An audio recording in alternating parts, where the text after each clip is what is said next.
Este episodio es presentado por Espinosa de los Monteros Seguros y Fianzas. La gran mayoría de los empresarios más importantes del país cuenta con una larga trayectoria y experiencia en sus giros, lo cual los ha ayudado a entender la importancia de proteger sus negocios de los diferentes riesgos que puedan surgir y que, sin importar en qué se especialicen, siempre evalúan las situaciones que podrían presentarse para buscar reducir los riesgos que puedan amenazar la operación de sus negocios. El método más efectivo para reducir los riesgos es transferirlos a una póliza de seguro. El despacho Espinosa de los Monteros, siempre fomentando la cultura de la prevención y protección, trabajan de la mano de sus clientes identificando riesgos potenciales y diseñando las mejores estrategias necesarias para minimizarlos. Con prácticamente 50 años de experiencia en el sector, se ha distinguido por la transparencia en sus procesos, trabajando con las mejores aseguradoras de México. Ofrece soluciones de seguros y fianzas personalizadas que se adaptan a los requerimientos específicos de cada cliente, comprometido a acompañarte en todas las etapas, desde la identificación, diseño e implementación de tu cobertura hasta el proceso de reclamación por siniestros ante las aseguradoras y afianzadoras para obtener siempre el mejor resultado, transmitiendo la confianza y tranquilidad que necesitas. Espinosa de los Monteros, de Seguros responde. Visita www.seguros.mx para más información. Este episodio es presentado por EOS Offices, con presencia en las ciudades más importantes del país como obviamente Ciudad de México, Monterrey, Guadalajara, Querétaro y ahora en Culiacán, Sinaloa. EOS Offices ofrece espacios flexibles que te inspiran a trabajar como un cowork privado, salas de juntas y oficinas para corporativos.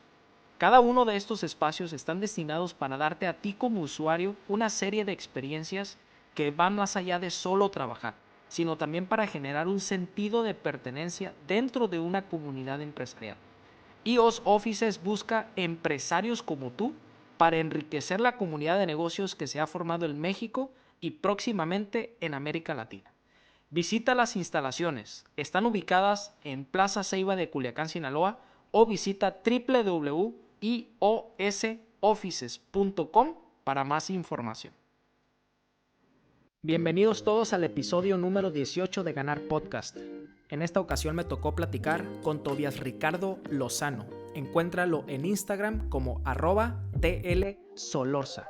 Solorza con S y Z al final.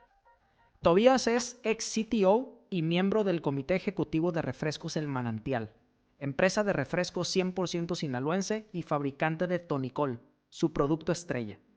Refrescos El Manantial es una empresa familiar que nace en El Rosario, Sinaloa, hace más de 150 años.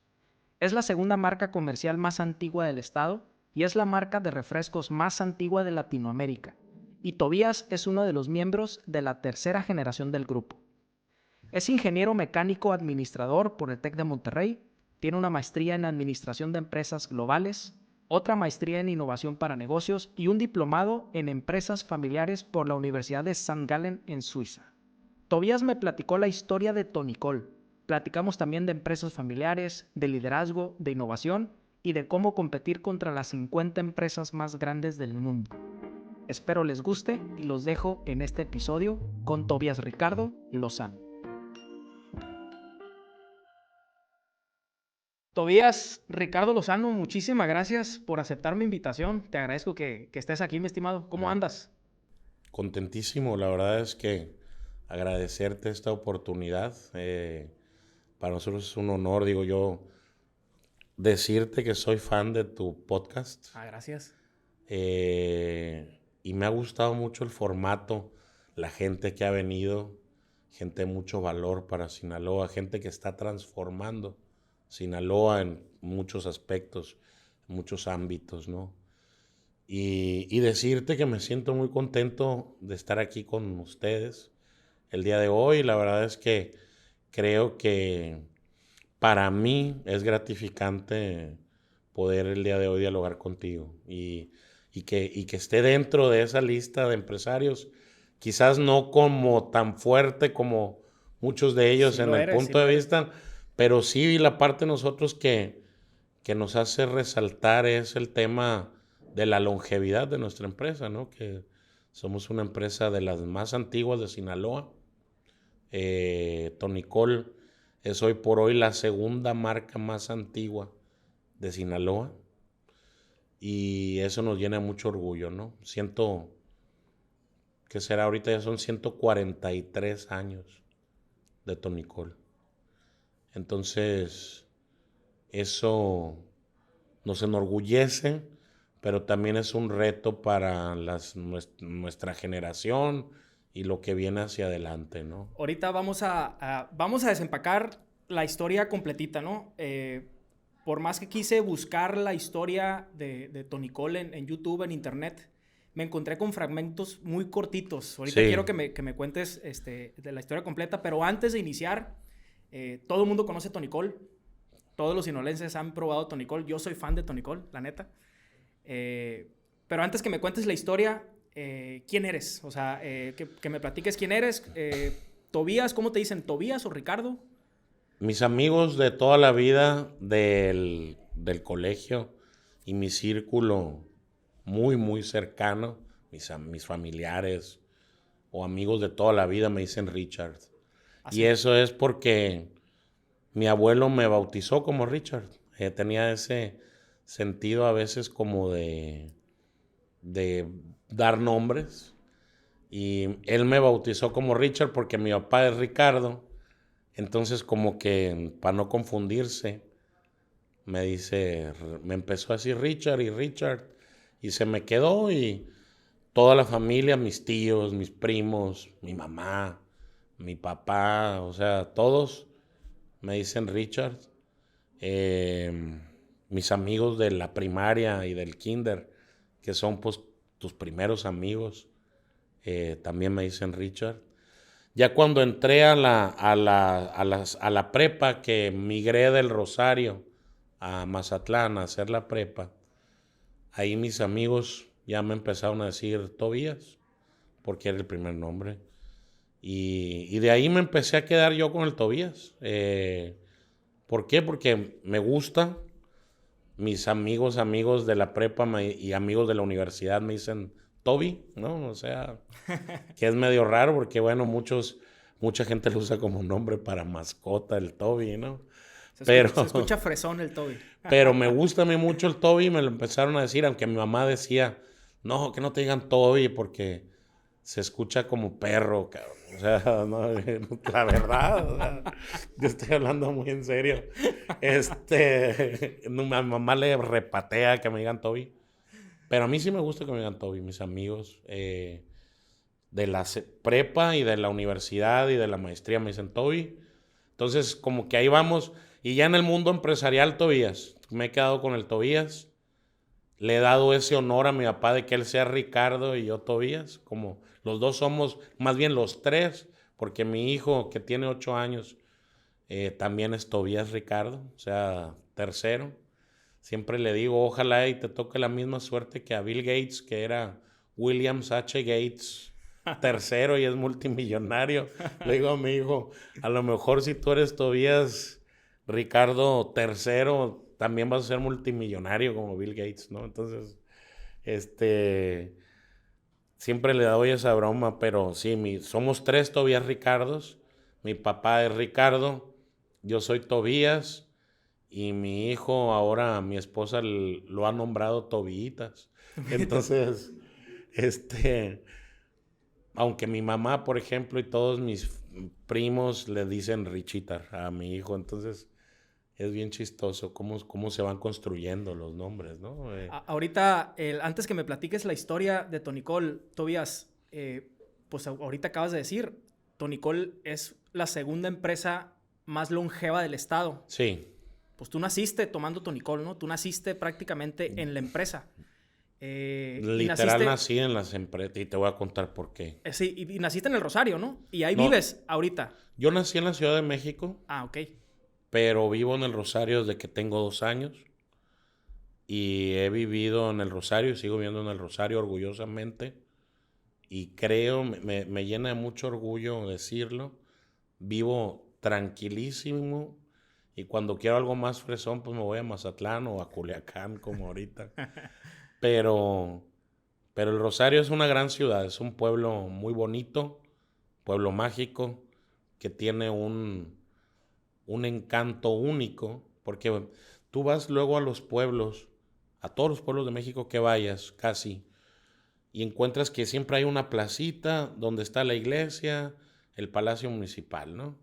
Y el kiosco de la plazuela y todo esto. Y en el Rosario, porque era pueblo minero, no hay un centro como tal.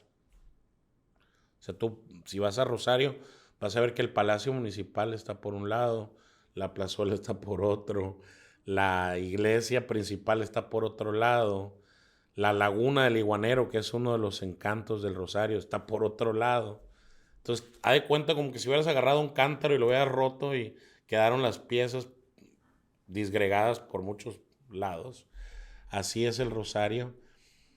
Y eso le da un encanto particular. ¿Pero por qué pasó eso? Porque al final de cuentas con los túneles que pasaban por debajo de la mina, empezaron a afectarse las construcciones, como por ejemplo la iglesia antigua empezó a tener daños estructurales por los túneles y la tuvieron que reubicar a otro lado. El palacio municipal lo tuvieron que reubicar a otro lado. Entonces eso le dio una configuración al pueblo muy interesante y vivo muy contento en el Rosario, tengo todo lo que quiero, tengo el privilegio de poder, por ejemplo, cuando estoy en el Rosario, poder desayunar, comer y cenar con mi familia, cosa que muchas veces la gente de ciudad no puede.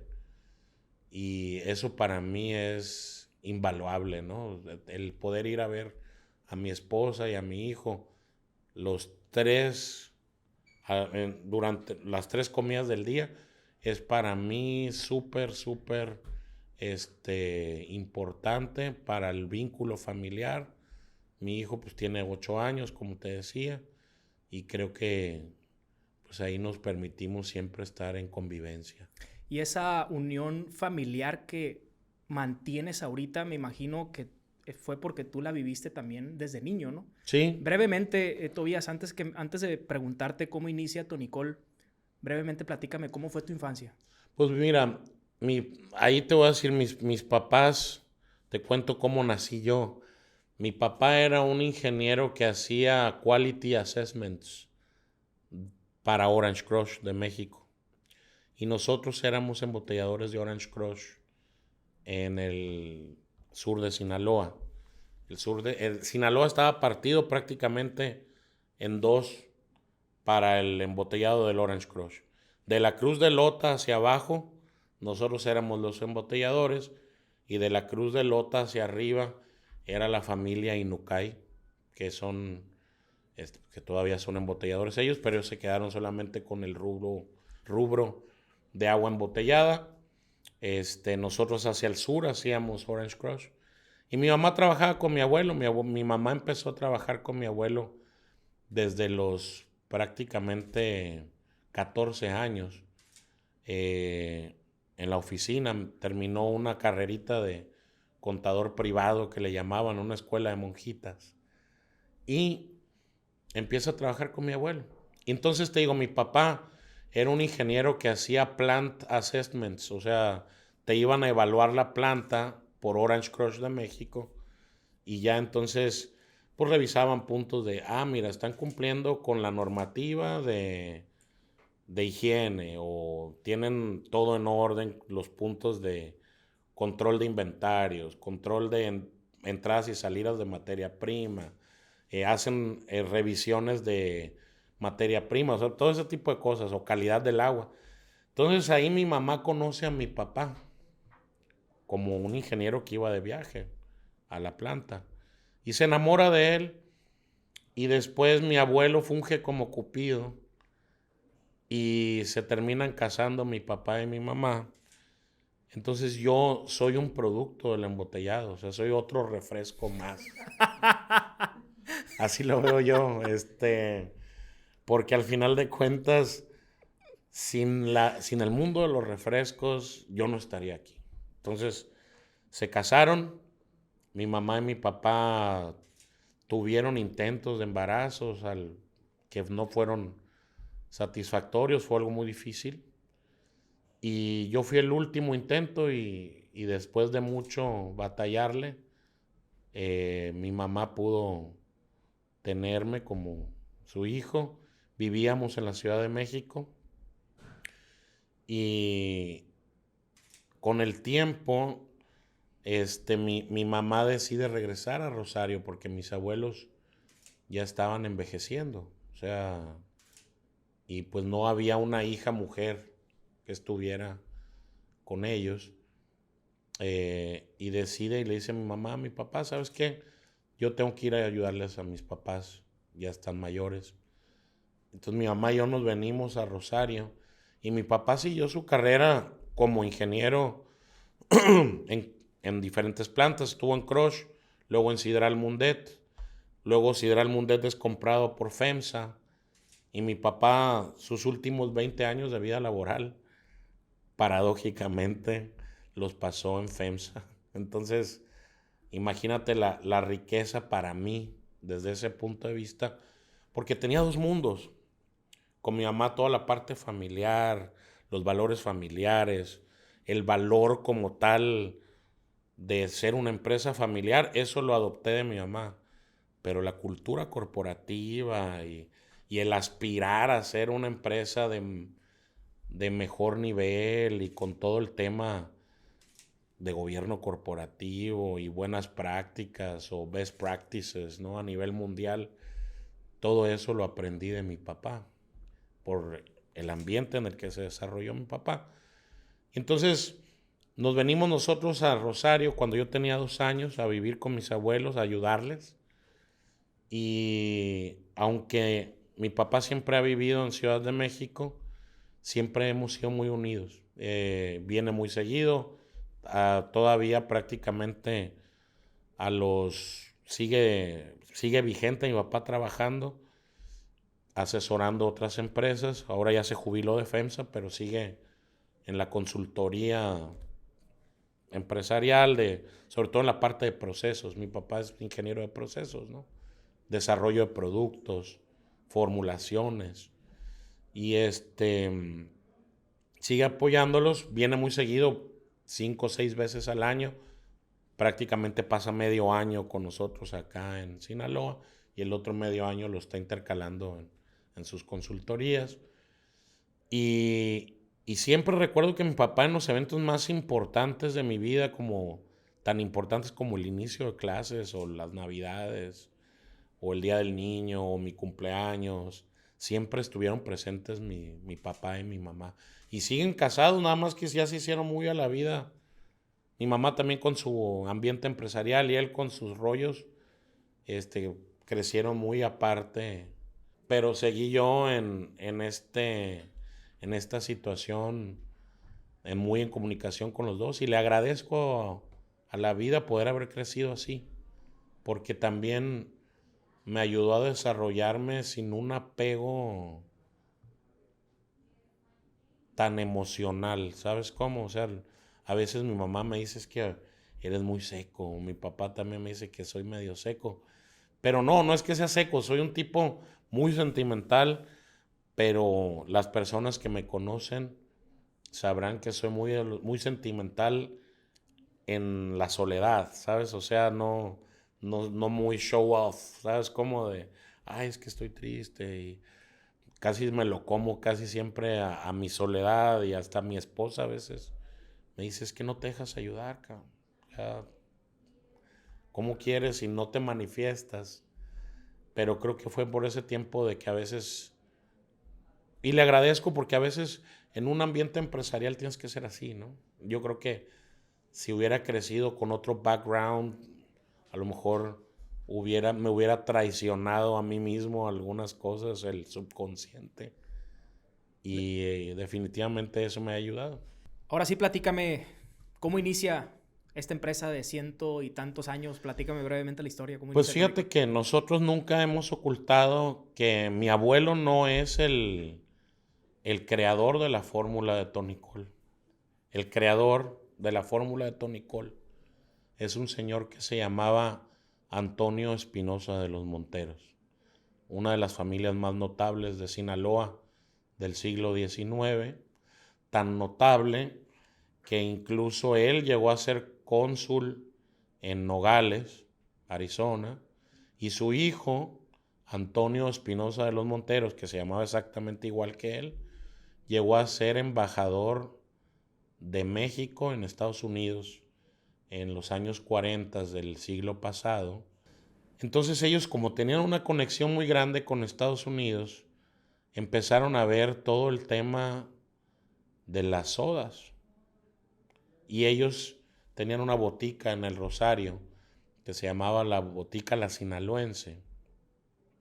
Y dentro de la botica ellos desarrollaron diferentes refrescos que se estaban popularizando en Estados Unidos. Entre ellos tenían una especialidad de la casa que le llamaban Tony Co.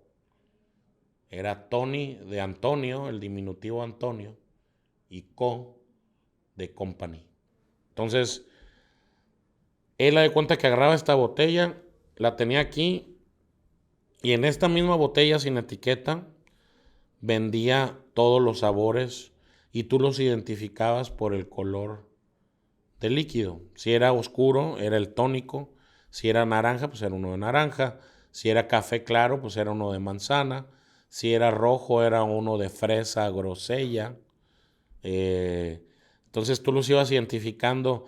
Si era un poquito más naranja, pero tirándole al salmón, pues era de durazno, ¿sabes? O sea, entonces no había una etiqueta. Entonces en esa época la gente lo que hacía es que iba a su fuente, a la farmacia, y en la farmacia, o botica en esta época, compraba los refrescos y los guardaba en su canasta, como ir a comprar carnes o las cosas que normalmente compraban.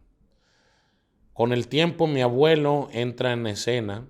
Mi abuelo viene de un pueblito de Rosario que se llama Potrerillos. Y le había ido muy mal a mi bisabuelo en la agricultura.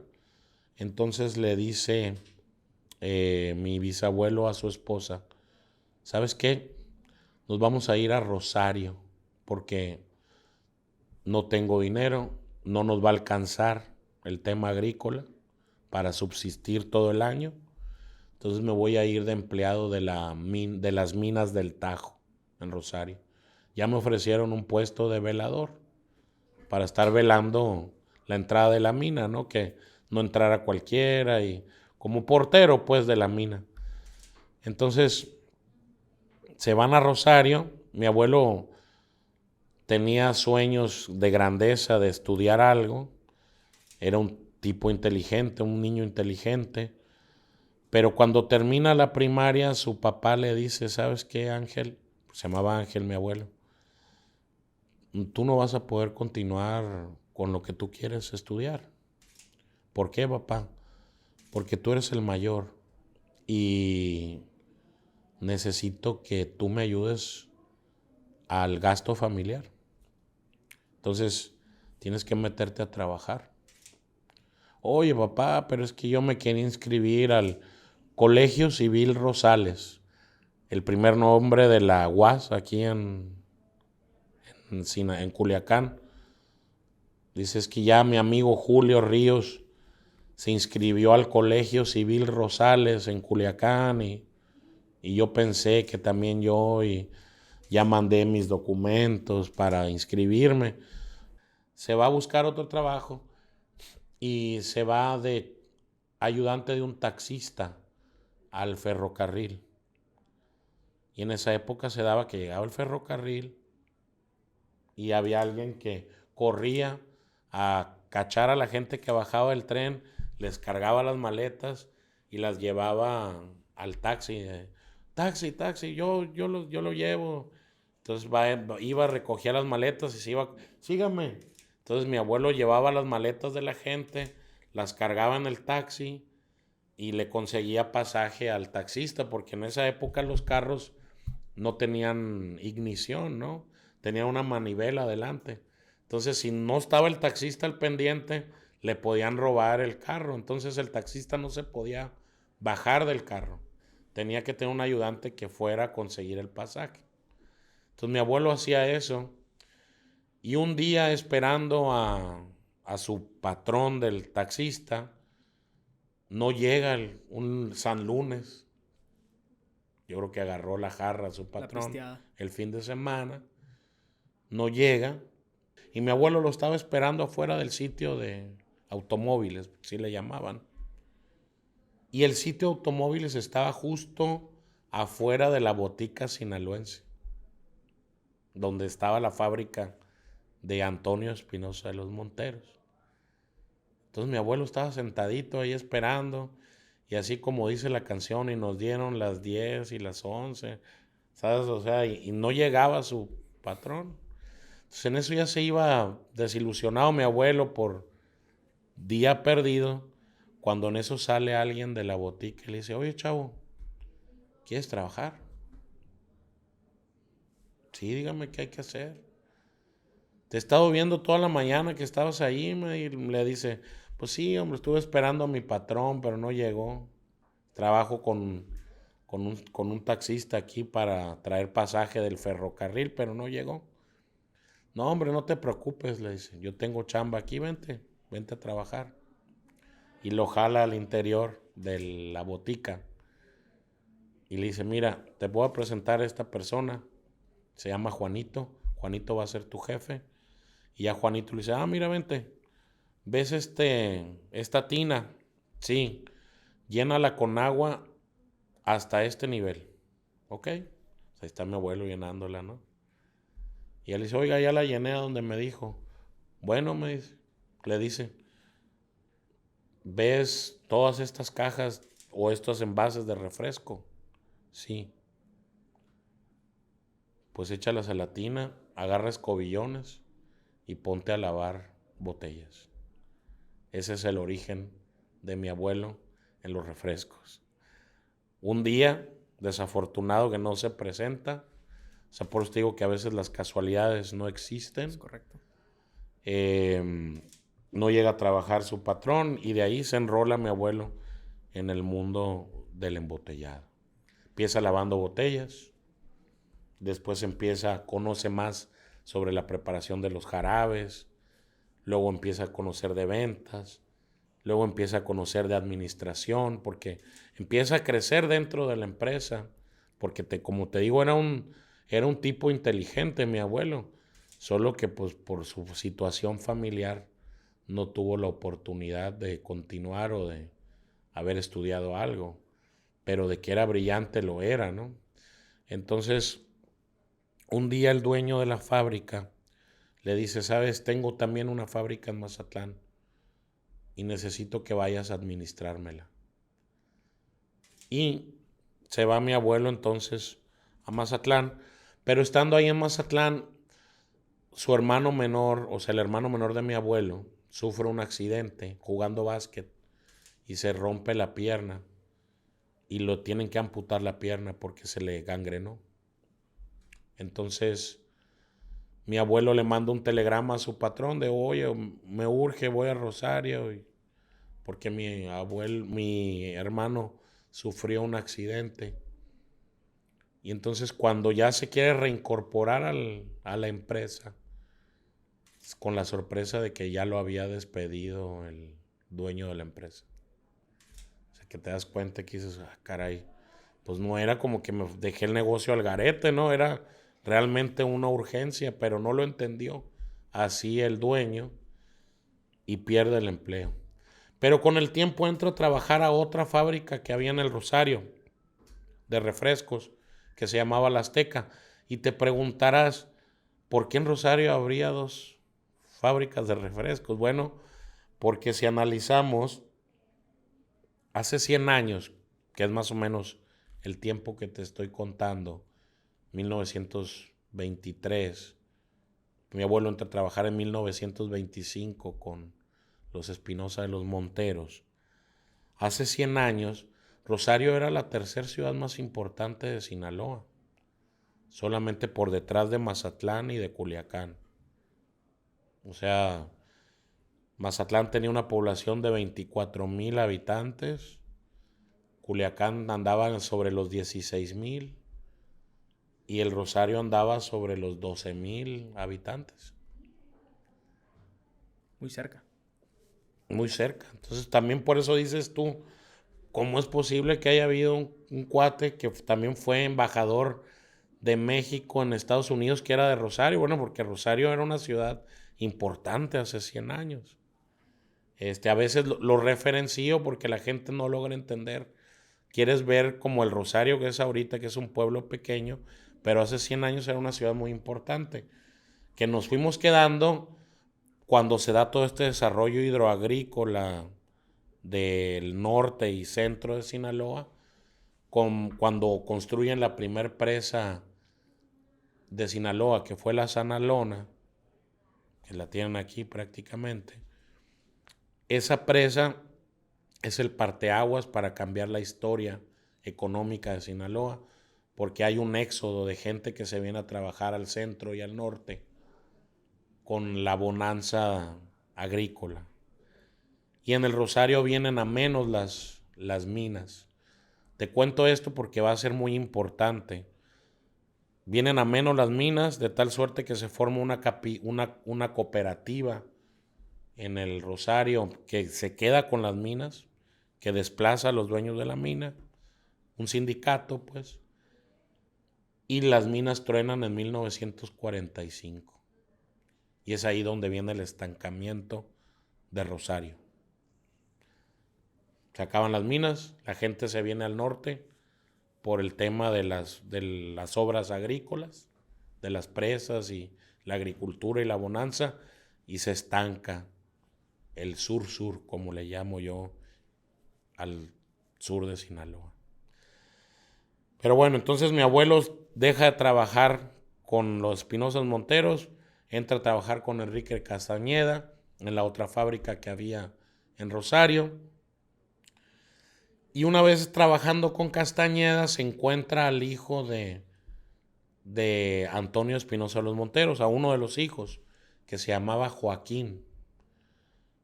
Y Joaquín Espinosa de los Monteros le propone a mi abuelo y le dice, oye, ¿cómo te va con tu nuevo patrón?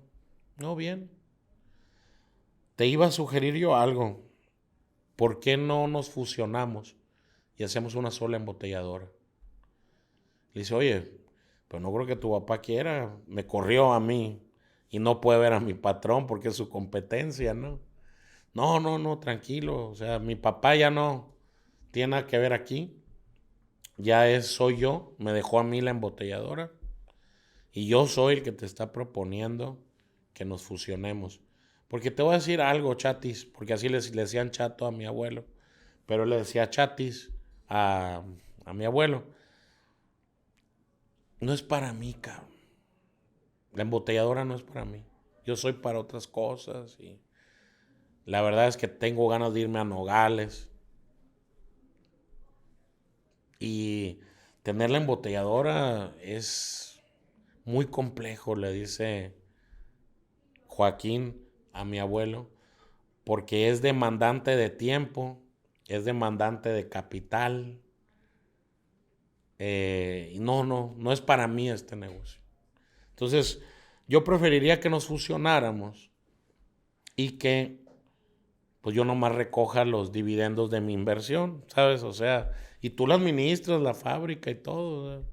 Vamos fusionándonos, sugiérele a tu patrón. Pues lo voy a decir a ver qué me dicen, ¿no? O sea, así le dice.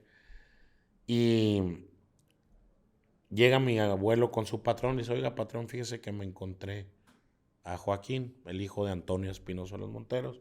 Dice que él ya es el que está al frente de la embotelladora, pero tiene interés de que nos fusionemos. Y el patrón le dice a mi abuelo, oye, pero ¿cómo la ves tú? La fusión. Entonces ya le dice, yo la veo bien. A ver, explícame por qué.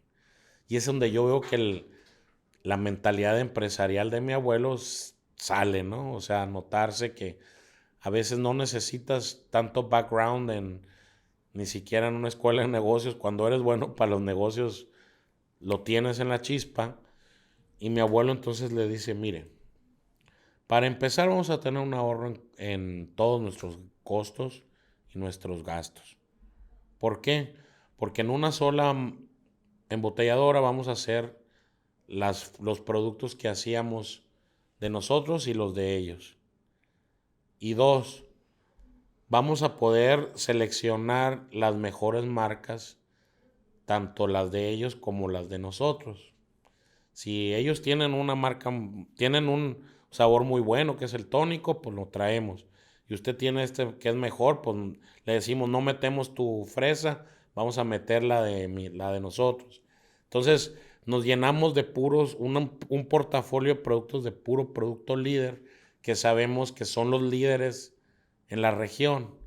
Y tercero, le dice, la otra ventaja que vamos a tener es que todo también va a ir en un solo camión de reparto.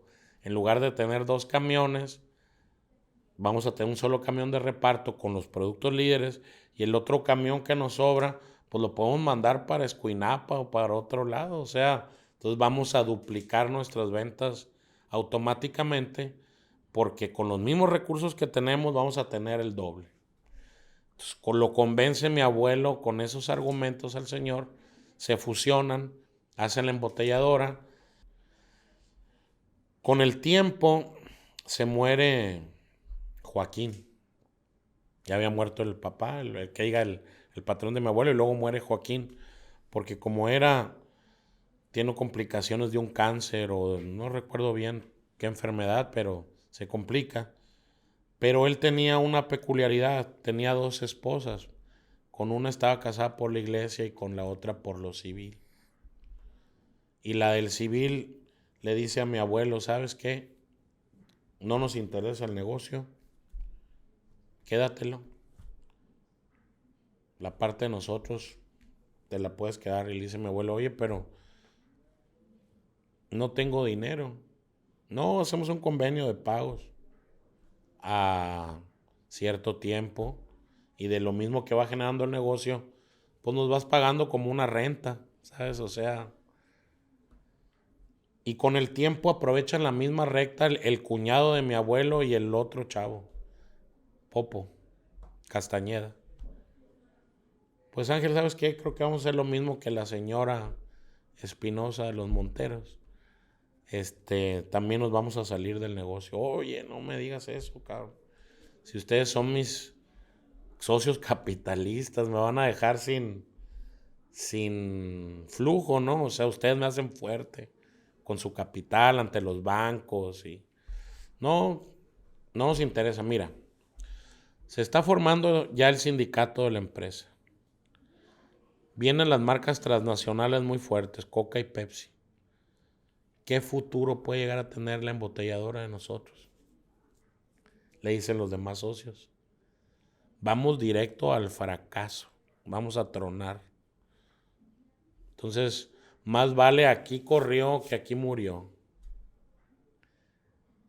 Y mi abuelo, no me hagan esto. No, ya la decisión está tomada. Tú quédate con el negocio y en las mismas condiciones que la otra familia, nos las vas pagando conforme vaya pasando el tiempo. Pues mi abuelo pasa el periodo de pago, les termina de pagar a las 3 familias. Es ahí cuando nosotros nos convertimos, digo nosotros, la familia, solo la familia de mi abuelo, nos quedamos dueños del negocio hacia el año de 1966. O sea, prácticamente la empresa o la marca tiene 143 años, pero siendo de mi familia va para 50, no, para 60 años, ¿no? Tenemos 57 años siendo los dueños únicos del negocio. Vamos para 60, a pesar de que es una marca muy longeva de 143 años. ¿Por qué comento esto? Porque mi abuelo, una de sus iniciativas fue sacar al refresco Tonicol del anonimato. ¿A qué me refiero con esto? Como te decía, en un principio lo vendían revuelto en diferentes botellas que tú identificabas por el puro color del líquido. pero mi abuelo le vio mucho potencial al tónico, que dijo, vamos a hacerle una botella especial, con un logotipo especial, con una imagen como tal. Entonces él logró construir una marca. Si bien es cierto es que Antonio Espinosa Los Monteros hizo la fórmula, mi abuelo construyó la marca que actualmente conocemos, porque le creó la identidad, empezó a crear artículos promocionales con la identidad, empezó a comercializarla y a profesionalizarla como tal, o sea, desde el punto de vista de marketing, ¿no? O sea, o mercadotecnia, como le quieras llamar, o publicidad, como en su momento se llamaba en aquellos años. Entonces, creemos que todos los elementos que actualmente juegan a favor de Tonicol, que después cambió su nombre de Tónico a Tonicol por la restricción que impone la Secretaría de Salud para que se llamara tónico, porque decía que engañabas al consumidor. Entonces tuvieron que transformarlo a Tonicol o a Tonicol, que la L era una letra no tan fuerte, que no te generaba tanto ruido ni te distorsionaba el nombre original. Entonces por eso es que le ponen Tonicol.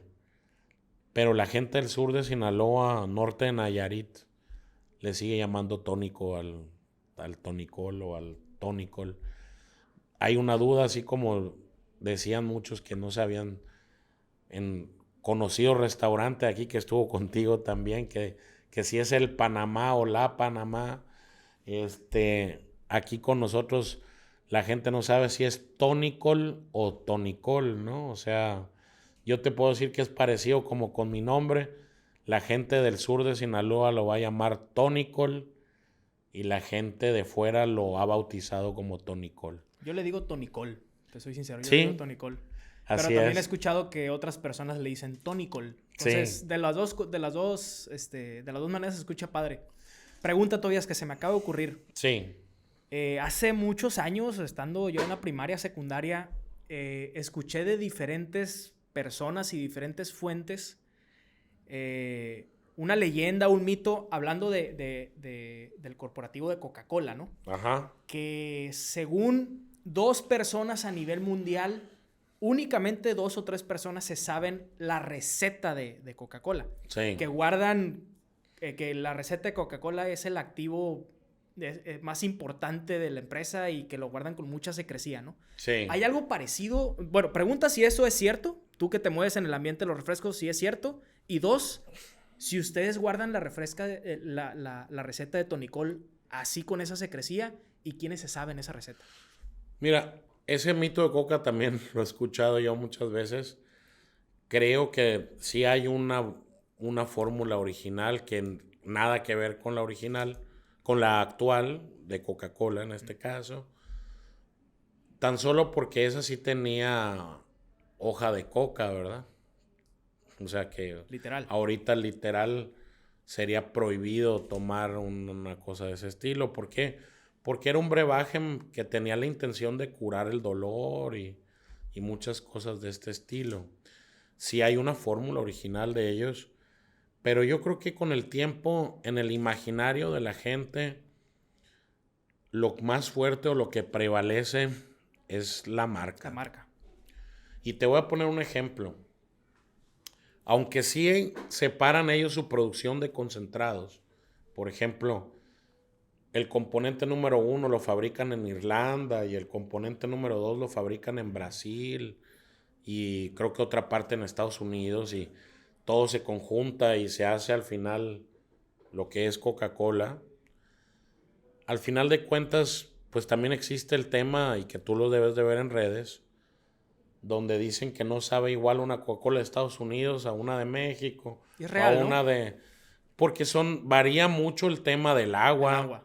varía lo endulzante que estás usando, que es azúcar de caña, o si es fructosa, o si es remolacha, o si es, por ejemplo, a base de betabel. En Europa se usa mucho el azúcar de betabel. Acá en Estados Unidos es fructosa de maíz.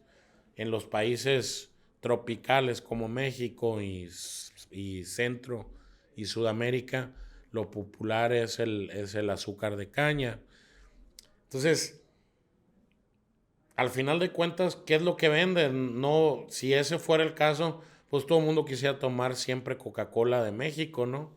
Pero es una marca tan emblemática que tú vas a tomarla por lo que es, porque es Coca-Cola, porque sabes que está estandarizada, porque es igual en todos lados. Entonces, yo creo que ellos han logrado construir ese imaginario en la gente y te lo puedo probar también por otro hecho que hubo en los 90s, cuando la misma Pepsi hizo el famosísimo reto Pepsi, donde a ciegas te ponían una Coca-Cola y una Pepsi y te la servían en un vaso.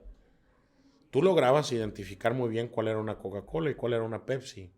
Y había gente, los de Pepsi decían que la gente siempre prefería la Pepsi, ¿no? O sea, a ciegas.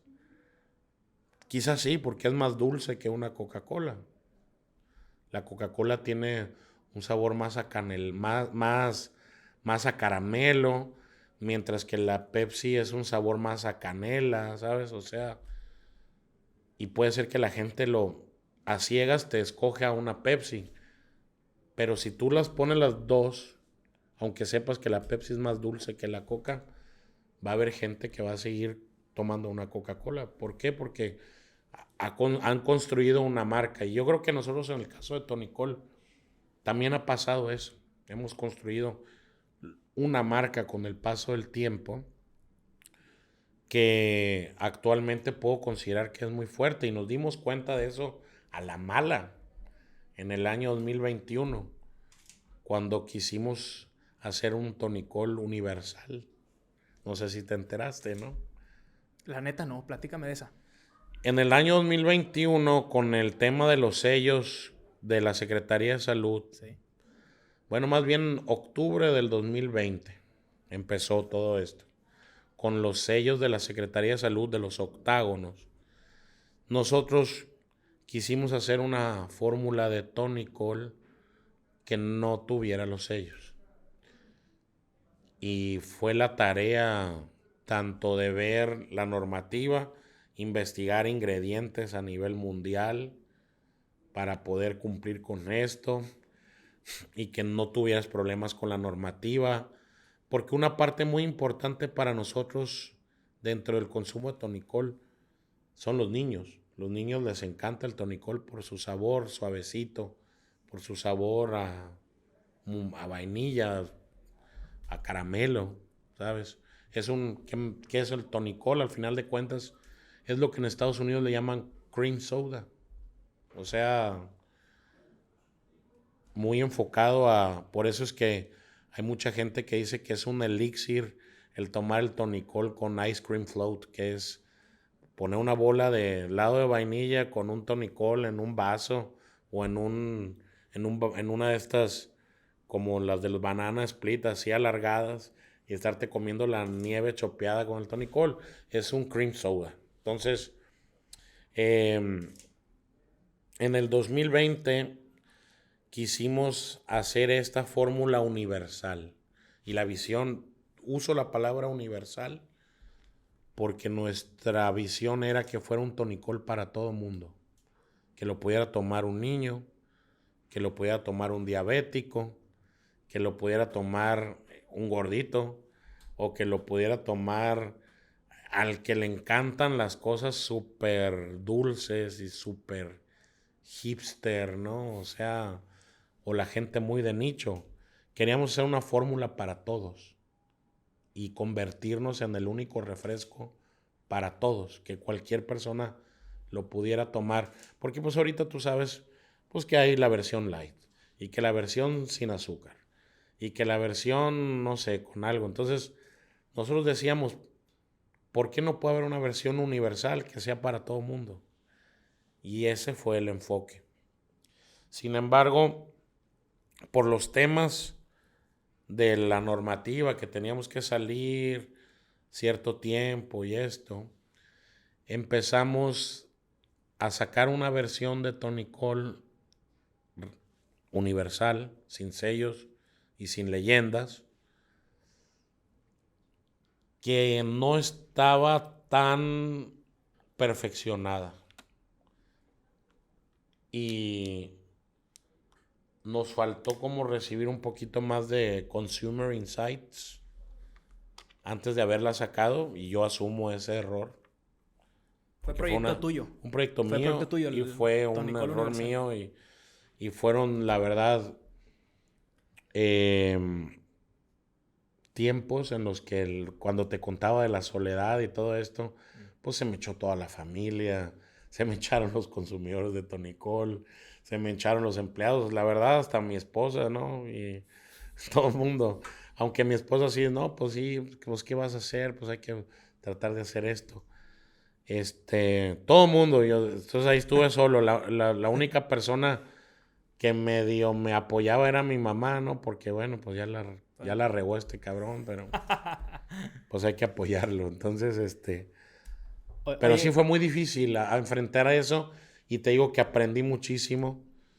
Eh, Te digo, estuvimos por las premuras de salir con el etiquetado, salimos con la versión beta, como vulgarmente lo dirías en software, y se hizo una bomba donde alguien lo probó y empezó a divulgar una de estas que ni siquiera sabía yo quién era, un influencer, ¿no?, de Mazatlán, que ni siquiera sabía yo quién era. Pero luego me dijeron que era muy famosa, porque yo ni siquiera la tenía conceptualizada, pero esta mujer se molestó, mandó un inbox a Tonicol oficial de que, oye, ¿por qué sabe el Tonicol tan diferente a como normalmente era? Y en la respuesta de nuestro community manager decir, oye, fíjate que fue un lote o no sé, él quiso irse con la respuesta muy estandarizada de, es que lo estamos haciendo en aras de un producto más universal y saludable. Puta, se hizo un desmadre porque esta mujer copió el screenshot y lo screenshot subió. de la respuesta de nosotros. Y pues ella, influencer de Mazatlán, no me acuerdo quién era, la verdad, ni quiero acordarme, cabrón, pero era una influencercilla. Pues ya ves que ahora hay muchos, ¿no? Así que por hacer nada son influencers, pero bueno. Pero te digo, era alguien así famoso que nos pegó en la madre, lo subió a sus redes y se empezó a hacer viral, cabrón, que hasta el Noroeste, Línea Directa, Luz Noticias, ¿no? Todos los medios locales empezaron a, Tonicol cambia su fórmula. Y yo, ay, güey, se hizo un despapayapalle horrible. Porque sí, en efecto, salimos con una versión beta que después fuimos mejorando, porque al final prácticamente sabía igual que El el original. original. Pero como ya estaba muy mentalizado en la gente, ya la gente incluso dejó de comprarlo, cabrón. Entonces, aunque tú ya habías como que corregido los errores, la gente no le dio la oportunidad. Claro. El cliente no te perdona, ¿no? No te perdona. Entonces ya empezaron a decir, no, que el Tonicol ya no sabe igual y que no sé qué. Y crucificándome toda la familia porque sí nos fue mal financieramente. Nos metió en un tema financiero muy drástico en el 2021. Tomamos la decisión entonces de volver a sacar nuestra fórmula original Full Sugar en julio del 2021. O sea, quiere decir que nuestro intento de la fórmula universal, como lo expreso, fue de octubre del 2020 a julio del 21. En julio del 21 sacamos otra vez la Full Sugar, que esa sí trae octágonos. Y ahorita te compras un Tonicol, vas a ver que tiene 2 octagonzotes grandotes de exceso de calorías y exceso de azúcares. Y al final de cuentas, batallamos mucho para revertir lo que causó el otro producto, porque todavía hay gente que estoy seguro que cuando subas este podcast va a haber alguna persona que va a decir, ya no sabe igual. ¿Y sabes cómo? No es lo Al mismo de modo. antes. Sabía chido cuando estaba en una botella de vidrio. ¿Sabes cómo? Ya me lo sé de memoria, ¿sabes cómo? O sea, este, perdóname que lo diga así, pero es que llega No, un momento que parte del show. parece que intencionalmente pues, suben los mismos comentarios. Pero no, o sea, el tonicol volvió a ser el mismo de toda la vida, desde julio del 2021. 2021 hasta literal de decir, no vamos a experimentar ni con ningún edulcorante artificial ni nada. Vámonos con todo, con galleta, pura azúcar de caña, cabrón. Al tonicol tradicional, caramelizado con la vainilla, o sea, para que no digan nada. Entonces, desde el 2021 estamos con ese. La idea es, ahora que no existe la otra, la universal, si hay comentarios de gente, ay, es que a mí me gustaba más la que no tenía Oh, azúcar. pues, Oh, que nunca la le das gusto. fregada. ¿Sabes cómo? Entonces, aunque teníamos una versión light, antes teníamos una light y una normal, pero la light no encaja en nuestra visión de negocio porque es utilizando edulcorantes artificiales. Y con eso tendríamos que tener una leyenda que dice contiene edulcorantes no recomendables en niños. Entonces, por eso no hacemos la versión light nosotros, porque la light implicaría utilizar un edulcorante artificial, como aspartame o acesulfame K o neotame, ¿sabes? O sea, todos estos que hay miles de los que son lights. El tonicol sin azúcar y sin sellos estaba endulzado con jugo de fruto del monje, no con extracto de jugo del monje, con jugo, que es distinto. Porque en ese sentido, como es jugo, no lo consideras edulcorante, lo consideras como un jugo y es menos dulce que el extracto. Si el extracto de jugo de fruto del monje es 80 veces más dulce que el azúcar, el jugo de fruto del monje apenas es 15 veces más dulce que el azúcar. Y por ejemplo, por ponerte en contexto, un acesulfame K es 200 veces más dulce que el azúcar. La sucralosa, mejor conocida como Splenda, es 600 veces más dulce que el azúcar. O hay algunos de nueva generación como el neotame que son 7000 veces más dulces que el azúcar, ¿no? Entonces, nosotros no hemos entrado en ese juego. Hemos querido mantener mucho lo saludable del producto. Y por eso es que lo hemos comercializado por muchos años fuera de Sinaloa, en tiendas naturistas y en estos lados. Tú verás que luego en la Ciudad de México lo venden mucho en el metro, en las tiendas estas donde te ponen una ampolletita de ginseng junto pegado con el tonicol, porque dicen que aumenta tu potencia sexual y no sé qué tantas cosas que le agregan ahí en los de las casas naturistas. Pero, pero básicamente esa fue mi mayor fuck up dentro de esta Un- vida y aprendí mucho. una pregunta, Tobias. Ahorita que me estabas mencionando tu fracaso más grande que has tenido en tu gestión, que dijiste que toda la familia se te echó encima. Tú te graduaste en el 2007 y Yo me agradé. empezaste a trabajar en la empresa familiar. Luego hiciste una maestría en innovación, ¿no? Entonces, todas esas ideas, todo ese empuje, esa frescura tú de joven, de entrar a la empresa familiar de más de 100 años, ¿cómo le haces o cómo le has hecho para proponer ideas y para innovar y negociar esas innovaciones y esos cambios ante la vieja guardia? ¿Cómo le has hecho? Pues mira, yo como bien dices, me gradué en 2007 de ingeniero mecánico administrador del TEC de Monterrey. Después hago un MBA en Thunderbird y EGADE en conjunto. Y luego hago la maestría en innovación en el CEDIM en Monterrey. Que la verdad, muy contento, me dio otro enfoque. Ahora lo que todo el mundo está hablando de Business Model Canvas y cositas de este estilo de Fail Fast y que todas las empresas tienen un departamento, yo lo vi hace 10 años en la maestría cuando nadie hablaba de esto. Y si era complejo, te voy a decir por qué. Porque la visión de negocio muchas veces es, y más en las generaciones, es decir, nos ha resultado esto, lo dejamos así y no le muevas ni un centímetro, cabrón.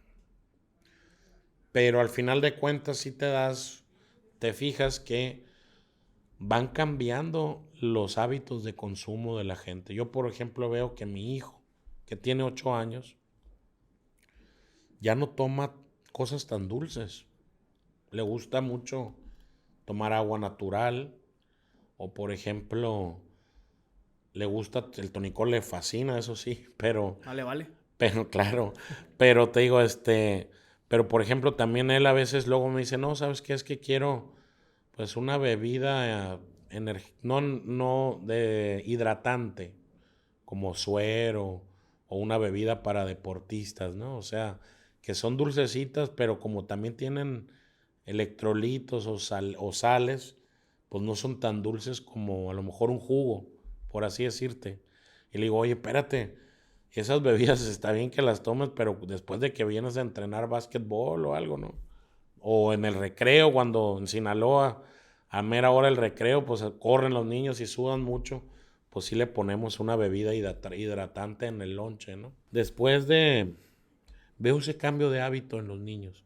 Entonces, yo lo primero que llegué a hacer y que también fue otro fuck up que hice en su momento, cuando yo llego en el 2007, le digo a mi familia, oye, hay que integrar la empresa verticalmente. Vamos haciendo nuestro propio envase, vamos haciendo nuestra propia, sin tener que depender de alguien, sino que nosotros lo hagamos aquí. Y hice un roadmap, porque para hacer un envase la gente cree que pues hace el envase ya, ¿no? O sea, no. Para hacer un envase de plástico, por ejemplo, empiezas con la preforma y la soplas. Y luego puedes hacer la preforma y finalmente la tapa. Entonces, empecé a hacer yo un roadmap de decir, primero vamos a empezar comprando la preforma y soplándola aquí en la planta. Y luego en una segunda etapa vamos a hacer la preforma y en una tercera etapa vamos a hacer la tapa.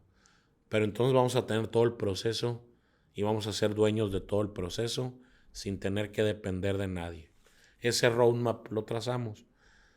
Sin embargo, el error que cometimos en el 2009 fue que cometí, más bien, es que compramos un equipo nuevo para soplar el envase y estábamos en el Rosario y la mayor parte de la mano de obra del Rosario es gente que trabaja en la agricultura.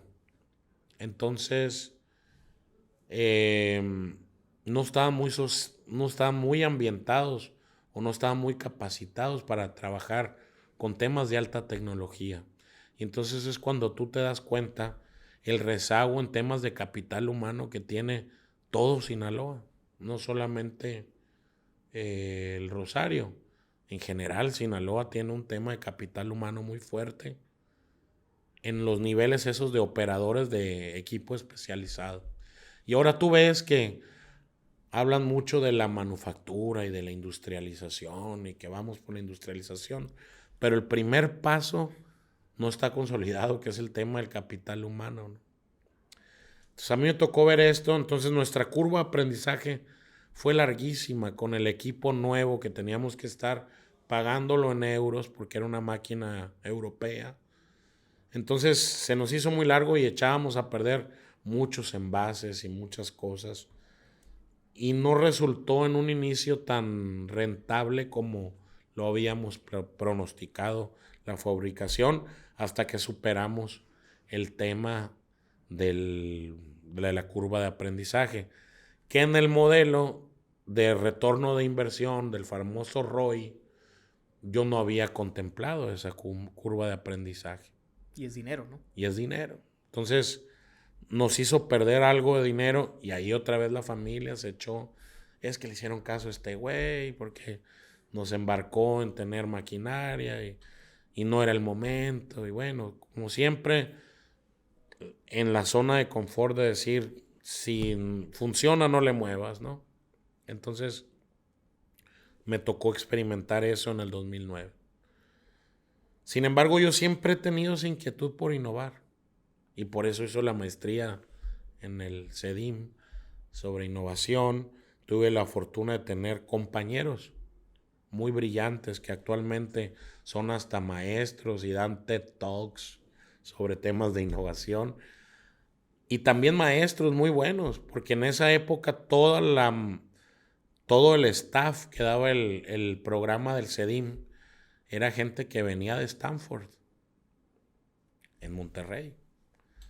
Gente que daba clases en Stanford y te incluía, por ejemplo, en el CEDIM, una estancia en Stanford, que es el padre de la innovación, la escuela de Stanford o la Universidad de Stanford. Y me tocó hacer un verano de intercambio con Stanford de unos días y fue una experiencia maravillosa, porque te das cuenta y ves cómo las organizaciones tienen que estar innovando o si no están destinadas a morir. Y a muchas veces luego, por lo mismo tradicionalistas que somos aquí en México, tendemos a satanizar la innovación. Tendemos a decir, no, es que no, y ves entonces que se vuelven estructuras muy rígidas los negocios y cuando quieren innovar o ya es muy forzado o ya es demasiado tarde, porque la innovación también tiene que ser orgánica, Hilde, desde mi punto de vista. No nomás, y yo siento que hoy estamos viviendo una etapa de innovacionitis donde todas las organizaciones quieren tener un pelado que esté inventando el hilo negro cuando no es así. Yo creo que el mismo negocio te va hablando y te va diciendo cuando requieres una innovación. Y es entonces cuando tienes que meterte y realmente hacerlo. Yo no soy tan partidario de que ahora todo el mundo quiere ser Google, ¿no? Y tener resbaladillas en sus oficinas o cosas de Ping-pong y todo. ping-pong y eso, son modelos que se copian de Google y al rato ves que el de innovación llega con su cuello de tortuga y tenis New Balance, ¿no? Creyéndose el Steve Jobs. No, no va por ahí, ¿eh? O sea, también la innovación la puede hacer hasta la señora esta, la que es una youtuber muy famosa, la señora esta del canal de comida de Michoacán, ¿no? O sea, ¿sabes cuál, no? Que cocinan un comalote así. No la identifico, pero Bueno, igual y viéndola. que es un canal muy chistoso. A veces creemos y se ve hasta falso y se ve hasta, no sé, creo que tiene que ser orgánica la innovación y el mismo negocio te lo va pidiendo. Y la grandeza del administrador en este caso es detectar cuando el negocio te está pidiendo esa innovación. Es como un niño, un negocio que te va pidiendo y que tú le vas viendo los talentos que tiene tu hijo, por ejemplo, que a lo mejor empieza a tocar aquí en la mesa y dices, mira, le gusta la música, lo voy a inscribir a clases de música. Y entonces ya se foguean temas de música. Yo recuerdo que mi mamá siempre quiso que yo aprendiera a tocar el piano, pero más por estatus social, ¿no? Porque la gente hacía el tema del piano. Y hasta me compró un piano y todo. Y me dijo, mamá, es que a mí el piano sí me gusta mucho la música, pero no es lo mío, ¿entiendes, no? No, que no sé qué, y hasta nunca evolucioné más de las notas básicas del piano porque no era lo mío, pero mi mamá lo hacía por seguir una tendencia y yo creo que es lo mismo que está pasando en muchos negocios. Por seguir una tendencia te meten a querer ser innovador Y no, el negocio te va pidiendo la innovación. Y es ahí donde tú como papá del negocio tienes que ir detectando de, mira, ¿sabes qué? Ya me está pidiendo más este niño, ¿no? Como cuando detectas tú que un hijo tuyo es más inteligente que el otro o algo y dices, bueno, pues a este lo voy a meter a clases extras, ¿no? Como para que vaya a una mejor universidad. O a lo mejor resulta que el otro es muy bueno jugando fútbol, pues lo metes a una academia de fútbol, ¿no? O sea, le vas viendo las habilidades a tus hijos. Yo creo que los negocios es lo mismo. Y no tiene por qué hacerse a fuerzas innovación. Yo te voy a decir te voy a ser muy honesto. Hay negocios que no necesitan innovar.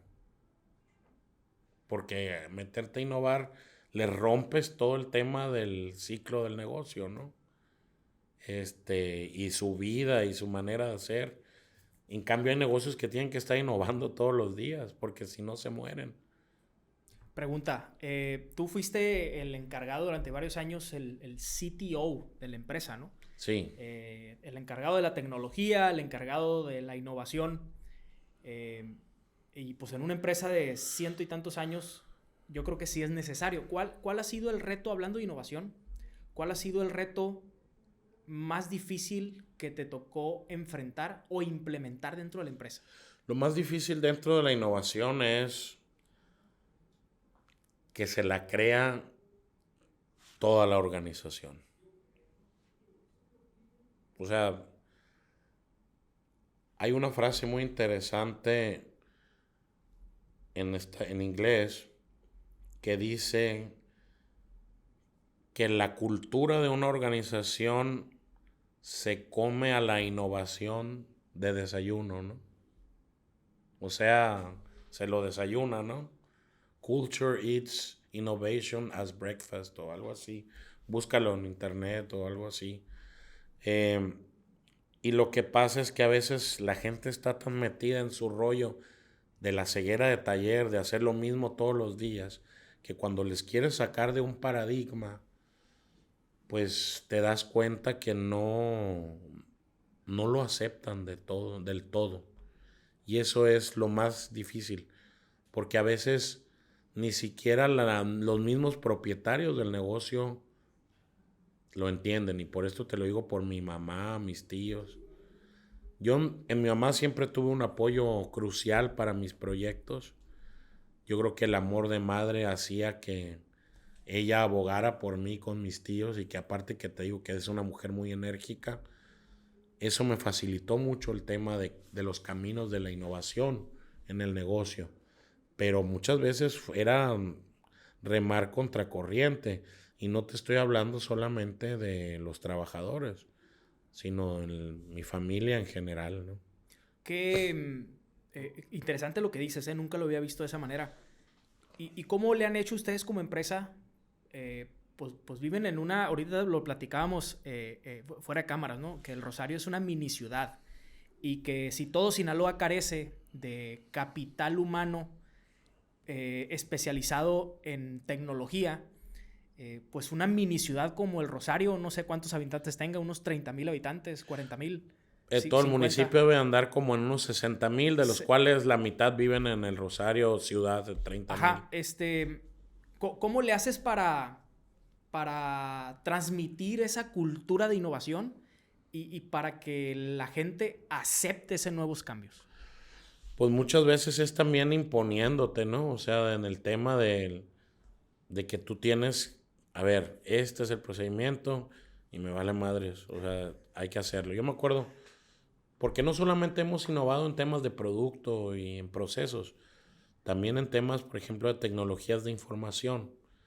Cuando nosotros implementamos SAP en el 2016, me acuerdo que también la familia, no, es que SAP es un software para las grandes empresas, no es para nosotros. Y lo que yo les decía, bueno, es que lo que ustedes no se han dado cuenta es que los retos que tiene la embotelladora son tan grandes como los de la embotelladora más grande del mundo, ¿eh? O sea, los mismos controles internos que tiene o que debe de tener una embotelladora como la nuestra son exactamente los mismos que tiene la embotelladora más grande del mundo, como FEMSA, por ejemplo. Y eso implica entonces que tienes que tener tecnología de vanguardia a la altura de esas empresas, aunque tú no tengas el nivel de facturación de ellas. Entonces es muy complejo, porque en nuestra empresa cohabitan 3 empresas. La grande, por la complejidad de sus procesos; la mediana, por el número de trabajadores que tiene; pero la pequeña, por los órganos de toma de decisión. ¿Sí? Entonces, conjuntar las 3 empresas en una sola es a veces un retador. Y es ahí donde tú dices, bueno, entonces, ¿cómo vamos a ser innovadores? ¿Como la grandota, como la mediana o como la chiquita? Y yo siempre he dicho que tenemos que ser como la chiquita. Así como hay una frase de que siempre tienes que ser como un niño, como para no perder la capacidad de asombrarte y aprender nuevas cosas. Creo que las organizaciones también tienen que mantener ese espíritu juvenil y estar abiertas a siempre estar absorbiendo nuevas cosas, nunca perder esa capacidad de asombro. Entonces, en ese sentido, seguimos siendo, por ejemplo, una empresa pequeña. Desde el 2022, y esto quiero comentarlo porque me enorgullece decir que desde el 2022 a la fecha, integramos un comité, mis primos y yo. ¿Un Y comité ya ejecutivo? un comité ejecutivo ¿Como un consejo? vendría siendo como un consejo de administración, pero que también ve temas tanto operativos y estratégicos.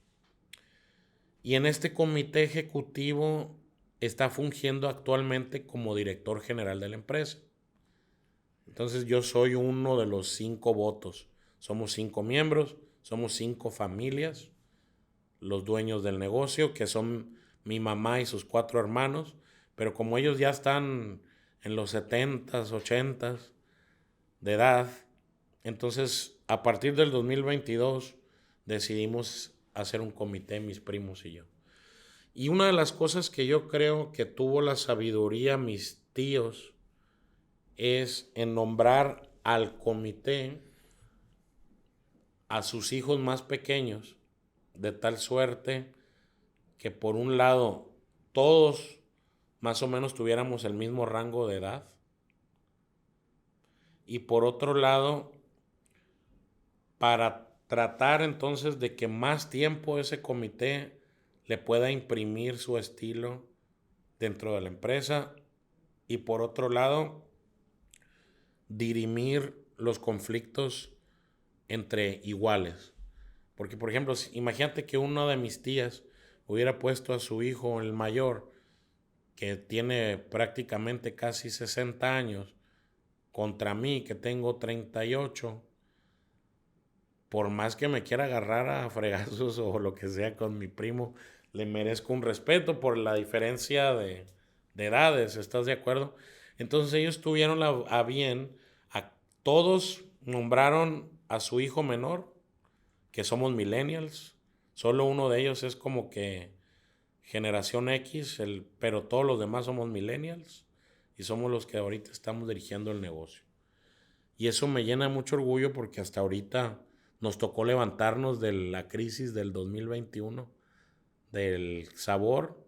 Ahorita vamos bastante bien y me llena de mucho orgullo. Te voy a decir por qué, porque ha habido un buen entendimiento a razón de que compartimos la misma edad. O sea, en promedio 35 años, 38. Yo soy como el promedio, ¿no? Porque mi primo, el que tiene más edad, tiene 46, y mi primo, el más chiquito, que está en el comité, tiene 27. Entonces, pues el promedio soy yo, ¿no? 38. Y eso nos ha permitido entendernos, pero también imprimirle una cierta frescura al negocio. Hay una actitud de innovación por sí mismos, de mis primos, están abiertos, más receptivos a los temas de innovación, que para mí era muy difícil tratarlos con la generación más arriba. Siento que ahora lo puedo dialogar mucho más con mis primos, que somos de la misma edad. Y por otro lado, también creo que una de las cosas que nos ha hecho crecer mucho dentro del comité es que hemos ido buscando esa mejora continua. O sea, como que nivelar las habilidades, decir, bueno, este güey es muy bueno para esto. Lo que yo te decía de que le detectas al negocio las habilidades. Dentro de los que estamos en el comité, cada uno tiene una habilidad distinta. Yo estoy muy enfocado al tema de innovación, al tema de producción. A lo mejor tengo un primo que está más enfocado a la parte de ventas, otro más a la parte administrativa, otra más a temas de KPIs. Entonces eso ha creado una amalgama muy interesante que nos ha profesionalizado. Y por otro lado, también cuando tú quieres que pase un proyecto, lo que tienes que hacer es como una especie de cabildeo con ellos. Por ejemplo, si yo quiero comprar una máquina nueva, pues vas con mi primo por debajo, mira, te invito a platicar un café o lo que sea, ¿no? Y mira, yo creo que debes de votar a favor de esto, por esto, por esto, por esto. Pero ya agarras a cada uno de ellos en lo solo. Me tocó, por ejemplo, en una ocasión que un proyecto que yo pensé que lo tenía perdido, me apoyaran dos de mis primos. En otras ocasiones sí me ha tocado que me batean como si fuera home run lejísimos, pero pues así son las dinámicas familiares y hasta ahorita eso también nos ha apoyado mucho el tema de tener un gobierno corporativo establecido, que muchas veces los negocios se pierden en esa parte de la implementación del gobierno corporativo porque les gana mucho el tema personal, como de, ay, es que no quiero hacer sentir mal a fulanito de tal o esto. En este caso creo que no ha habido eso y eso nos ha ayudado a crecer. Entonces ahorita en sí en el momento que estamos viendo ahorita en la organización, estamos mucho más receptivos a temas de innovación y en general creo que no tenemos que hacer que eso no muera. ¿Y cómo no muere eso? Viajando, conociendo otros mercados, yendo a las ferias de maquinaria o de tendencias, saliendo de tu taller, ¿no? Saliendo de tu zona de rancho. confort, exacto. Saliendo del rancho. Y al final de cuentas lo que tú dices, el estar en Rosario también es una bendición desde el punto de vista que se vuelven más controlables muchos temas. Como te digo, puedo estar en contacto con la gente mañana, tarde y noche. Las relaciones gubernamentales, por ejemplo, son mucho más cercanas. En casos de emergencia, por ejemplo, de que, ¿sabes? No, por pasarte una cosa una vez pasaba que necesitábamos una refacción urgente en la planta. Si hubiéramos estado en una ciudad grande, te esperas hasta el lunes porque está todo cerrado, no encuentras a nadie. Pero en el Rosario sabes quién es el dueño de la refaccionaria. Entonces puedes irle a tocar a su casa y te va a abrir y te va a vender un valero, ¿no? Que se te quebró. Por así decirlo. Entonces a veces también tiene sus ventajas vivir en un pueblo en ese sentido, que sabes quién es el dueño de tal cosa, el de tal cosa, el de tal cosa. Entonces se crea una comunidad de echarnos la mano entre todos que es bien interesante. Hablando del comité ejecutivo que acaban de desarrollar, tú tienes un diplomado en Suiza de empresas familiares. Sí. Interesante el tema. ¿Qué consideras que es lo más difícil de una empresa familiar? Yo creo que el poder enfocar a todos hacia el mismo objetivo. Y te voy a decir por qué. Porque cada quien crece en diferentes círculos familiares, con diferentes expectativas, con diferentes marcos conceptuales. Lo que yo te decía, yo crecí entre las botellas, ¿no? Nací porque mi papá era un ingeniero de procesos que iba a hacer auditorías de planta, mi mamá siempre trabajando en la administración con mi abuelo, pero a lo mejor uno de mis primos, su papá es doctor y su mamá nunca se involucró tan de lleno en el negocio, o a lo mejor otro primo mío viene de orígenes donde su mamá tenía mucho dinero y mi tío siempre estuvo más enfocado pero en las ventas. ¿Sí me explico? O sea, por ponerte así. Entonces, creces con diferentes expectativas. En mi casa se comía, se cenaba y se desayunaba de refrescos, ¿no? Ya fuera porque mi papá me contara sus nuevas experiencias de que le habían pedido hoy un nuevo sabor, o que mi mamá dijera, no, pues es que mira, traigo una bronca con tal tema en la empresa y voy a ver cómo lo voy a resolver. Pero a lo mejor en otras casas de mis primos se vivía otra realidad, con diferente contexto. Y entonces crecen con una visión distinta del negocio, ¿sí? O sea, ¿en qué sentido? A lo mejor para mí el negocio lo es todo. Para otros primos míos, por ejemplo, tengo un primo que está en el comité y que vive en Estados Unidos y que toda la vida ha visto esto como, pues es negocio de mi mamá, pero muy distante, como muy indirecto. Pues él entonces tiene una visión distinta del negocio a la que yo tengo, que siempre he estado metido, ¿no? Y es donde yo creo que truenan las cosas, porque a lo mejor a veces no compartes la misma expectativa del negocio. Y eso es lo que para mí ha sido mucho más importante actualmente dentro del comité, alinear las visiones de negocio. Y te cuento, ese diplomado en St. Gallen, en Suiza, fue muy interesante porque me enseñó sobre empresas familiares, pero con la visión fría alemana, teutona, ¿no? Los alemanes son hasta que si tú vas a un bar, vas a ver que el vaso del bar tiene una rayita con la cantidad donde debe ser llenado el vaso, ¿no? O sea, muy cuadrados, muy... Esto es así porque así lo marca una norma o lo que sea. Las normas en Alemania para empresas familiares te dicen que puedes ser parte de la empresa o del consejo de administración, pero no puedes estar dentro del negocio. O estás en una cosa o estás en la otra. Y por otro lado,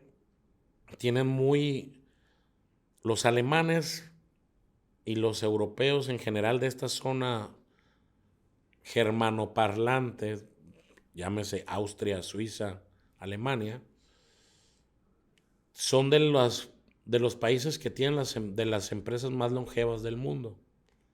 Por ejemplo, te pongo un ejemplo. Los laboratorios Merck, no recuerdo en qué generación van, pero ellos son muy dados a tener una reunión anual con todos sus accionistas que son octava o novena generación. Y en esta reunión anual, hecha en un lugar en especial donde les dan todas las comodidades a los asistentes, en un castillo, ¿no? Ahí en Alemania o lo que sea. Ahí va el CEO de la compañía, expone los estados financieros, y si hay una pregunta en específico, puede cualquiera de los accionistas levantar la mano y hacerle una pregunta directa al CEO. Y entonces dices tú, y vale tanto el voto de cuántas personas te gustas que sean, a lo mejor son 100, ¿no? Personas las que pueden asistir a esa asamblea de tan pulverizado, pues ya van en la octava o novena generación. Entonces, el CEO tiene la libertad de responderle a cada uno de ellos la pregunta o el cuestionamiento que está haciendo. Entonces hay mucha transparencia. Y en el modelo de negocios, por ejemplo, gringo, no hay tanta lealtad y tú lo conoces muy bien, pues a Steve Jobs lo corrieron de su propia empresa. Mientras que en Alemania como que sí hay más ese tema de la lealtad familiar y de la tradición familiar y lo han conjuntado muy bien a pesar de ser tan fríos, ¿no? Y ellos, aprendí mucho de esa gente, sigo en contacto con algunos de ellos eh, y muy agradecido porque ahora que estoy en el comité de nuestra empresa, creo que es algo similar. A pesar de que estamos en el comité y de que yo opero, por ejemplo, algunas cosas de la empresa, siento que ahora el comité me ha permitido a salirme un poquito de la operación y ver las cosas desde acá, de una cosmovisión que te permite ver cosas que antes no veías. Y eso yo creo que es algo bien interesante. Lo aprendí en Alemania y ahora que está el comité, lo he reforzado esa visión. Ahorita con la respuesta, cuando te pregunté que sí que era lo más difícil de una empresa familiar, que me respondiste que lo más difícil es dirigir a toda la familia o a todos los integrantes en una misma dirección, ¿no? Y está muy de moda, bueno, no está de moda, se ha hablado mucho en los últimos años del liderazgo servicial, ¿no? Que Sí. hay que influir en la gente, pero en el día a día de las empresas, pues se necesitan golpecitos en la mesa, ¿no? ¿Dónde está el equilibrio entre ese liderazgo servicial y tratar de influir por las buenas a la gente? ¿Y dónde está el otro equilibrio o el otro lado de dar un golpecito sobre la mesa? ¿Cuál ha sido tu experiencia? Mira, yo creo que básicamente en ese sentido todas las organizaciones tienen el mismo reto, como tú bien lo dices, y a veces creemos que ser líder está relacionado con caerle bien a todo mundo, ¿no? Esa es una cosa que se ha popularizado demasiado. Y desde mi punto de vista, ser líder es como ser un papá. O sea,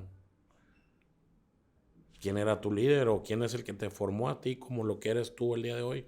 ¿Tu papá o tu mamá? Y es el mejor ejemplo que puedes tener de liderazgo.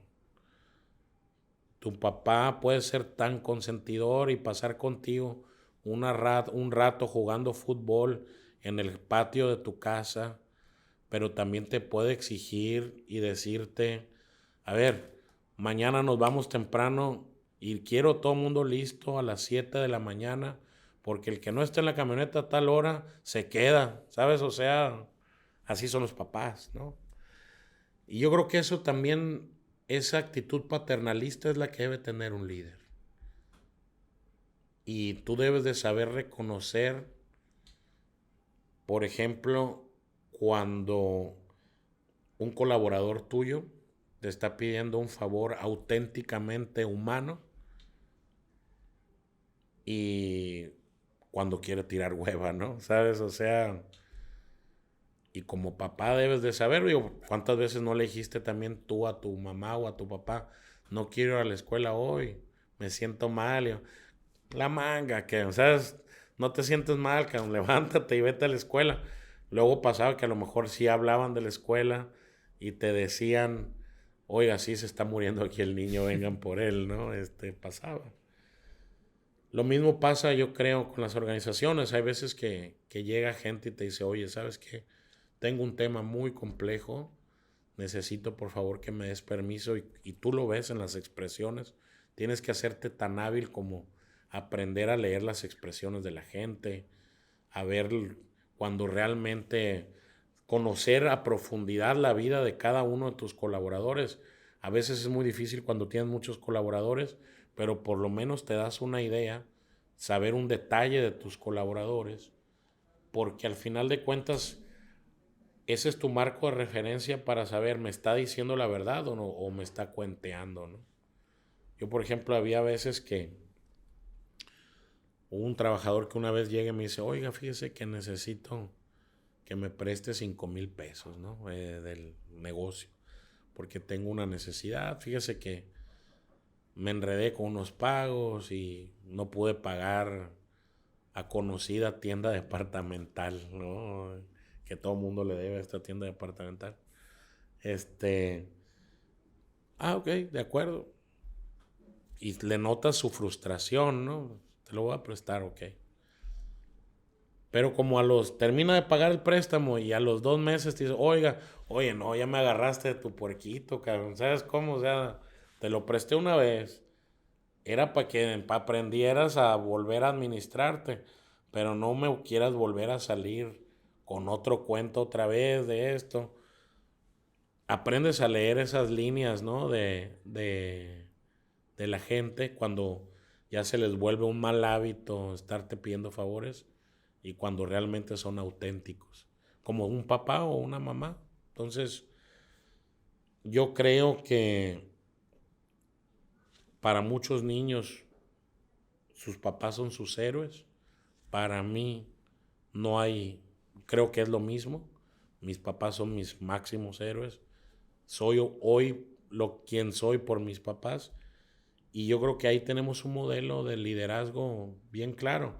Me vas a decir, pero es que no todos los papás son buenos papás. Hay papás pues que desgraciadamente no atienden tanto a su familia o tienen vicios o todo esto. Pero también encuentras ahí una oportunidad del antiliderazgo, ¿no? La gente que realmente quiere aprender va a ver que el camino que tomó su papá no es el mejor y va a intentar cambiarlo. El que no va a intentar justificar que es así porque su papá era así. Entonces, yo creo que nuestros padres tenemos siempre un ejemplo de liderazgo negativo o positivo y eso mismo, así son las organizaciones. También las organizaciones que están sobreapapachadas terminan entrando en una zona de confort y en una zona donde ya no se detecta quién es el jefe y quién es el empleado porque ya a todo el mundo le da igual, es como un niño malcriado. Entonces, ese es el consejo que yo te doy en el tema de cómo conjuntas estos temas. Siempre tienes que mantenerte como un papá que quiere lo mejor para sus hijos. Eso mismo para una organización. La industria de refrescos está compuesto por dos grandes monstruos, ¿no? Coca-Cola y Pepsi. Y Tonicol, pues se ha mantenido, ¿no? ¿Cuáles crees que sean las claves, aparte del trabajo duro? ¿Qué decisiones crees que han tomado para hacerle frente a esos presupuestos millonarios que ellos tienen? Pues mira, justamente el estar en esta industria nos motiva porque nosotros, y yo se los digo a cada rato a mis primos en el comité y a nuestros colaboradores, nosotros estamos compitiendo contra el top 50 de las empresas más innovadoras del mundo. Todos nuestros competidores están no en el top 1000, no en el top 500, están en el top 50. Coca, PepsiCo, Nestlé, que es competencia porque tiene agua, tiene Danone, que también se mete con temas de agua. Aquí lo conocemos más por los yogurts, pero en Europa son un monstruo con el tema de agua embotellada. Y muchos que tú ves, que luego dices tú, por las cervezas, no son, las cervezas también son competencias, al final es una opción distinta de bebida, ¿no? Entonces nuestro compromiso es, ¿qué es lo que nos ha diferenciado dentro de ese mundo? Uno, tenemos un producto único que tiene sus propios valores, tanto del sabor, pero no solamente eso, sino también es un refresco muy humano, muy que la gente tiende a engancharse muy bien con él y eso nos da una diferencia con el resto del mercado. Y por otro lado, yo creo que también lo que nos ha favorecido hasta ahora ha sido que no somos tan grandes. Entonces nos permite a nosotros reaccionar a los cambios mucho más rápido que una organización de este estilo. Entonces, una de las cosas, independientemente de que seas muy grande, porque pues, tú sabes, hay empresas de clase mundial que siguen siendo muy ágiles. Y yo creo que la agilidad, en el caso de nosotros, es uno de los valores más fuertes. Y esa agilidad está prácticamente denotada en la capacidad que tenemos para reaccionar, no solamente con nuevos productos, sino también con nuevas tecnologías, con muchas cosas. Por ejemplo, ahora en la pandemia, si nosotros no hubiéramos estado integrados con el roadmap que te dije de que hacemos todo en la planta, desde la preforma, el envase y la tapa, nos hubiera pegado horriblemente la pandemia. Pero tenemos la ventaja de que todos los procesos están dentro de casa y con gente muy calificada que los ejecuta, gente que se está capacitando constantemente, de tal suerte que no dependemos de un tercero para eso. Y eso nos da una agilidad que no tiene cualquier empresa. ¿Por qué? Porque cuando tú ya hablas de depender de un tercero, un proveedor, para hacer un cambio en tu producto principal, ya perdiste agilidad. Porque entonces tienes que ver si el proveedor tiene tiempo disponible y esa gente casi siempre va a estar más vendida a los grandes marcas, a los grandes. Y nosotros para un gran porcentaje de nuestra cadena de suministro no dependemos de nadie, sino de nosotros mismos. Entonces podemos hacer lo que queramos. Podemos incluso decir, sacamos un producto de cero con un envase nuevo y todo, sin depender prácticamente en ningún proveedor. Y yo creo que eso nos ha respaldado en los últimos años y nos ha permitido que, a pesar de los embates que tuvimos con lo del sabor y todo esto, o la pandemia, no representaran para nosotros un reto tan fuerte por la agilidad que tenemos internamente. Porque reduces muchas cosas a un suministro de commodities. El azúcar es un commodity. El PET como pellet, no como preforma, sino como pellet, es un commodity. El polietileno de alta densidad para la tapa es un commodity. Y los commodities, mientras cumplan con un certificado de calidad, los puedes conseguir aquí, en China, en India, o donde te den el precio más barato, o el producto con la mejor calidad y que guarde una relación precio-costo que te permita ser rentable. Y eso yo creo que ha sido uno de los factores que han permitido nuestra supervivencia, que no dependemos en un tercero en muchísimos procesos. Para ir cerrando el episodio, Tobías, Claro. Al principio, cuando estabas contando la historia de Tonicol, hablaste mucho de tu abuelo. Sí. Sé que le decías Papá Ángel. Así le digo. Tiene una frase muy famosa que inclusive la tienen pegada en la pared, que dice: pensé y me dije, yo tendré que luchar para hacer algo en la vida. Sí. 2 preguntas. ¿Qué significa esa frase para ti? ¿Y qué legado ha dejado tu abuelo? Y no me refiero a las máquinas y a la tecnología, sino qué legado intangible crees que ha dejado tu abuelo en la empresa. Mi abuelo yo creo que es claro, ¿no? Una de las cosas de mi abuelo fue la constancia. Ese es el legado intangible en todos nosotros. La constancia.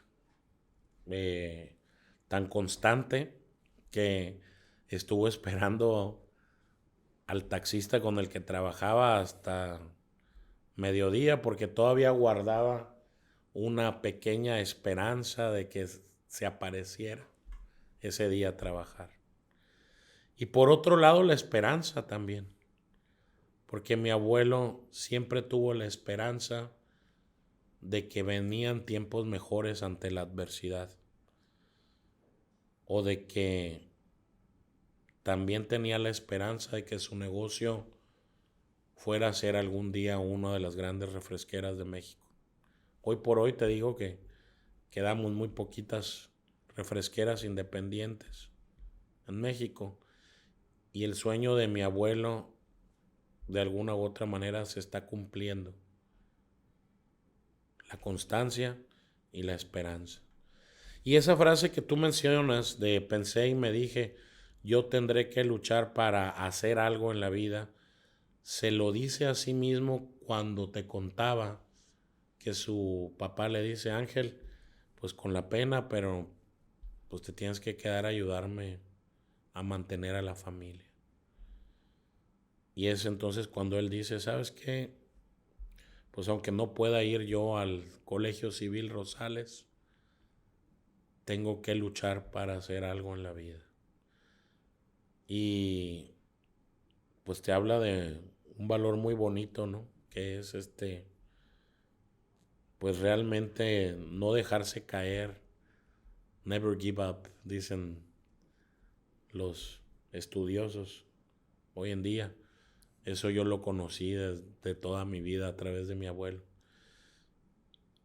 Y también yo creo que una de las cosas que aprendimos, y digo en general toda la familia de mi abuelo, es que la base del éxito está cimentada en la confianza en ti mismo y en la constancia, que vuelvo a insistir, de lo que te propongas hacer. Y pues ahí vamos poco a poco. A lo mejor no estamos mucha gente luego dice, es que ¿por qué no ha crecido tanto Tonicol en comparación con otras empresas sinaloenses? Y yo creo que nosotros sí hemos hecho nuestra la máxima esta que dice, más vale paso que dure y no trote que canse. Y ojalá podamos continuar, por ejemplo, con este entendimiento que tenemos ahora mis primos y yo en la tercera generación. Por la edad del negocio deberíamos de estar ya en la cuarta, pero ya ahondé mucho en esto, que mi abuelo empezó como empleado del negocio y luego por temas un poco caprichosos del destino se quedó como el dueño de la empresa. Y eso nos llena de mucho orgullo, ¿no?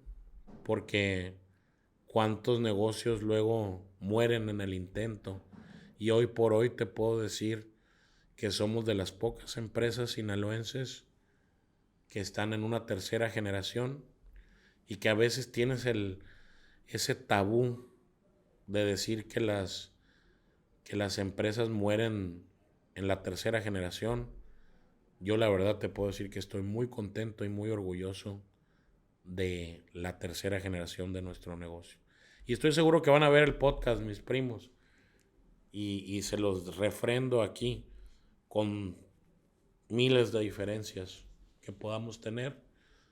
Creo que ahorita hemos podido enfocar nuestro objetivo y por lo menos nuestros valores para hacer crecer este negocio.